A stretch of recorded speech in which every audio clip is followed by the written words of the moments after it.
South Korea has a liberal democratic political system. The power of the government are divided into three parts so that there is a proper distribution of responsibilities and duties. There is separation of the power among three branches of government, which are executive, judicial, and legislative. The National Assembly possesses all of the legislative power. The legislative branch of the government is the second rank, which is responsible for making rule, law, and regulation. This branch consists of the unicameral National Assembly, and the members of this assembly are selected for 4-year term. The executive branch of the political system in South Korea is the most important branch, one with the major duties and responsibilities. This branch is headed by the president, followed close by prime minister, and then the cabinet. The judiciary in the nation of South Korea is not dependent on the other two legs. Three major courts from the judiciary, and they are the Supreme Court, and Appellate Court, and Constitutional Court.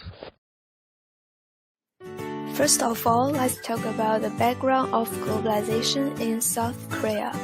After the Korean War from 1960s, the South Korea government has implemented an export-oriented development economic strategy, which has promoted the rapid development of the country's economy. South Korea's rapidly developing export-oriented economy includes rapid industrialization, scientific and technological progress, national education and improvement of national ideology and morality, rapid improvement of national living standards, urbanization, modernization, democratization, and internationalization. Now let's move to the positive effect of globalization in South Korea. Globalization has been a huge factor in South Korea's growth and economic success. Modern South Korea is a leader of many industries, from technology and automobiles to music and entertainment. South Korea, which once looked up to the success of high technology in Silicon Valley, is now the fastest country to complete a high-speed communications network infrastructure. For the automobile sector, in 2010, Hyundai Kia surpassed Toyota as the biggest Asian carmaker in Europe. In 2011, the company saw record growth and market shares in the North American market. A recent concert held by SM Entertainment in Paris received thousands of European fans. The enormous success of Korean pop or K-pop has inspired the South Korea government to use it to promote Korea's pop culture as a new international growth industry. Now let's move to the negative part. Here are some voices from less competitive industries, such as farming and some service sector. They believe that they will hurt a lot when foreign firms penetrate into Korea's relative closed markets. And the Koreans will lose their jobs and will be forced to have a lower standard of living. The result will be the rich get richer and the poor get poorer. South Korea is the winner of globalization. In just over 20 years, one of the world's poorest and backward country has become a developed country. The development of South Korea is called the miracle on the Han River. The economic development includes GNI per capita and PPP of GNI per capita. PPP per capita in South Korea was $36,776.50 in 2018, when adjusted by PPP is equal to 207% of world's average. PPP in South Korea averaged 24434.21 from 1990 until 2018. South Korea's economy has grown only modestly in the past several years as external demand in China and other important market weakness. These adverse external developments had knocking-on effects on domestic demand. particularly investment. A supplementary budget and record low interest rates supported the economic in 2016. However, widespread political uncertainty, corporate restructuring, and a drop in export covered the economic performance. While the increased government budget will support domestic demand, high household debt and sluggish employment growth could hold back private consumption. The South Korean economy will witness average annual real GDP growth of 2.6% over 2018 to 2023. South Korea's GDP in 2018 was $16,194, an increase of 2.7% over 2017. Human development consists of PPP of GNI per capita, life expectancy, educational attainment. Human Development Index are used to rank countries into 4 tiers of human development. HDR for South Korea is 0.903, for Austria is 0.939 point.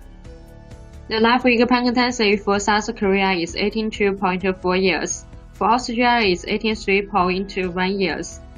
The expected years of schooling for South Korea is 16.5 years, for Austria is 22.9 years. The GNI per capita for South Korea is $35945, for Austria is $43560. The ranking for South Korea is 22nd, for Austria is 3rd. We start looking at the cultural difference between South Korea and Australia. The value and norms of a culture shaped by religion, political, economical philosophy, education, social structure, and language. As the political and economical perspective has mentioned before, so we start with the religion. According to the 2015 statistics, 44% of the Korean population has a religion. Among them, Buddhism and Confucianism has been more influential than any other upon the life of the Korean people. And over half of the country lists the culture, heritage, and related with the two religions. The influence of Confucian ethics on South Korea by lowering the cost of doing business, as Confucian system of ethics are of particular interest, loyalty, reciprocal obligations, and honest in dealing with others. In modern organizations, based on this culture, the loyalty that binds employees to the head of their organization can reduce the conflict between management and labor. Corporations of management and labor can achieve at a lower cost. Reflecting the historical influence of European migration to Australia, Christianity was the most common religion reported in 2016. That 52% of people who has a religion that reported as Christianity. Protestants work hard and systematically to accumulate wealth. However, their belief suggests that rather than consuming this wealth by indulging in pleasure, they should invest it in expansion of capitalist enterprises. Language is a characteristic of a culture. Korean people tend to use a high-context language mode. That means when they spoke, most of the information is either in the physical context or internalized in the person, while very little in the coded, explicit, transmitted part of the message. Consequently, a high-context communicator will expect the recipient of the message to put in nonverbal cues and situational factors in their interpretation and do not feel the need to be specific. Tone and Australian people were identified as low-context communicators. They exchange information primarily on the basis of direct, explicit communication centered on precise, straightforward words. The individualism versus collectivism dimension focuses on the relationship between the individual and his or her fellows. In individualistic societies such as Australia, the ties between individuals were low, and individual achievement and freedom were highly valued. In society like South Korea, where collectivism was emphasized, the ties between individuals were tight.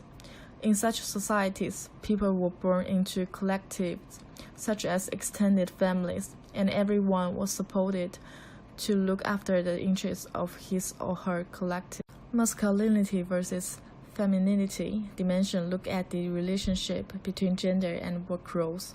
In masculine culture, sex role was sharply differentiated, and traditional masculine values such as achievement and the effective exercise of power determined cultural ideals.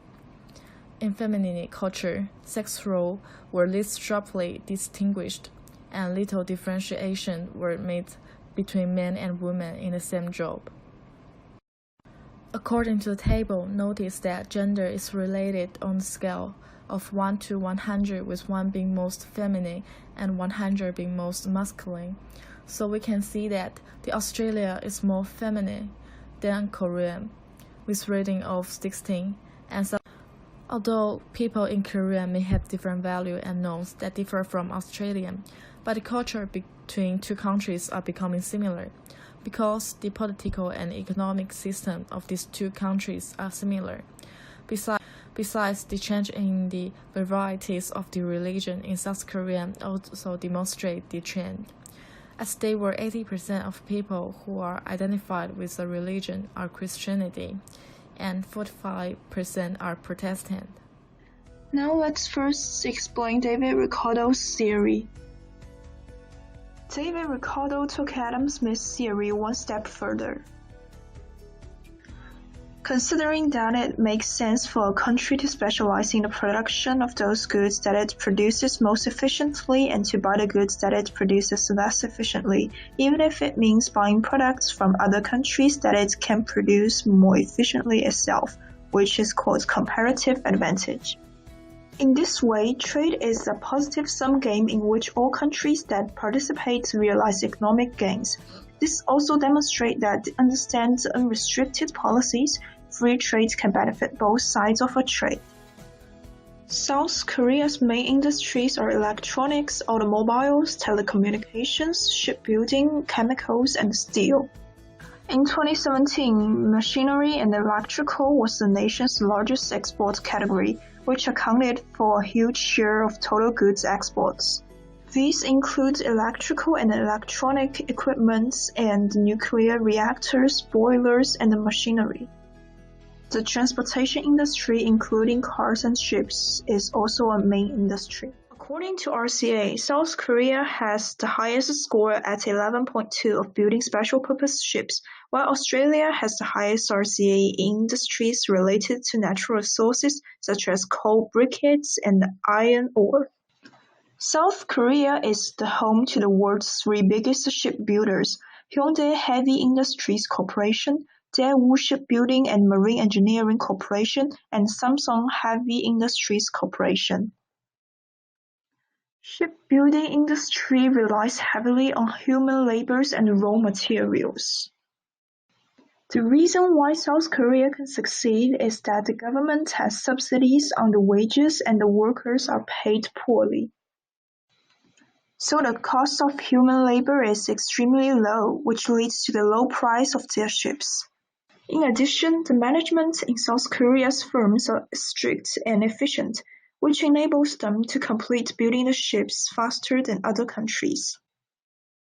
But these firms are now being challenged by other shipbuilding countries such as China due to the lower costs. So these firms are now expanding non-shipbuilding industries or continuing their job cuts. Fortunately, the government of South Korea keeps supporting these shipbuilding firms, including offer government loans, so it is still the largest ship exporter in the world. At the same time, Australia is the largest special-purpose ships importer in the world. As an island country with lots of harbor, Australian shipbuilding industry is weak. Most of the shipbuilding firms haven't received enough orders to make profits over the past few years, and they have to fire a lot of skillful technicians, which causes huge loss of technologies and profits. Now, the government pays more attention to the local shipbuilding firms, intending to prosper the industry. But for a long time, Australia still needs to purchase a large number of ships to learn the technologies and keep developing. so Australia will still be an important customer of South Korea's shipbuilding firms. The last question is, which measure is suitable to Australian company considering establishing a presence in South Korea?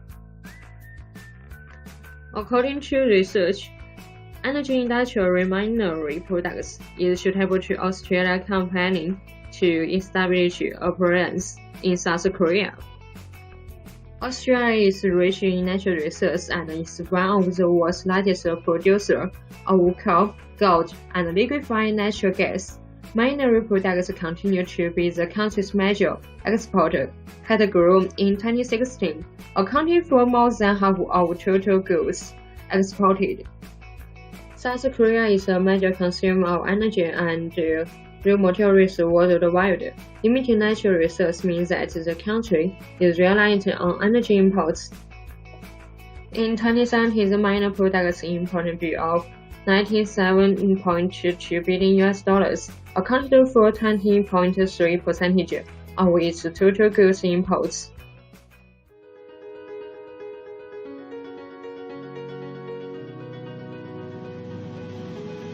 So far, we analyzed globalization, economic human development, cultural descent from Australia, and competitive advantage of South Korea using relevant concept of theory that we learned from workshop. As it can be seen on the video, Korea has achieved a tremendous development called the miracle of the Han River since the 1960s through industrialization and economic reform. Korea now become the 11th largest economy in the world and the 3rd largest in Asia. Korea trends such as K-pop, K-beauty is now leading the global trend as a major player in cultural globalization as it has a huge impact on the world beyond Asia. Considering the theory, the framework analyzed by our research team, cultural distance between Korea and Australia is quite large. However, under the influence of globalization, Korea and Australia continue to share each other's culture. Therefore, it is effective to reduce the cultural distance between two countries. In the case of Korean economy, there were many major crises in the late 1990s, but they were overcome by cooperation between citizens and government. As a result, Korea's average GDP has risen steadily since the early 2000s, and by 2023, Korean GDP growth rate is expected to be around 3%. Lately, South Korea now become global industrial powerhouse, making especially ships and semiconductors. Unfortunately, however, Korea has very little natural resources to produce them. That's why a large amount of natural resources are entirely dependent on import. So it will be inevitable to import resources from Australia, which has the world's top natural resource reserve. So we decided the energy industry sector deal with mineral is the best type of business to grow and stand out in South Korea. Thanks for watching. Lastly, I hope our research can be of any help to active trade activities between Korea and Australia.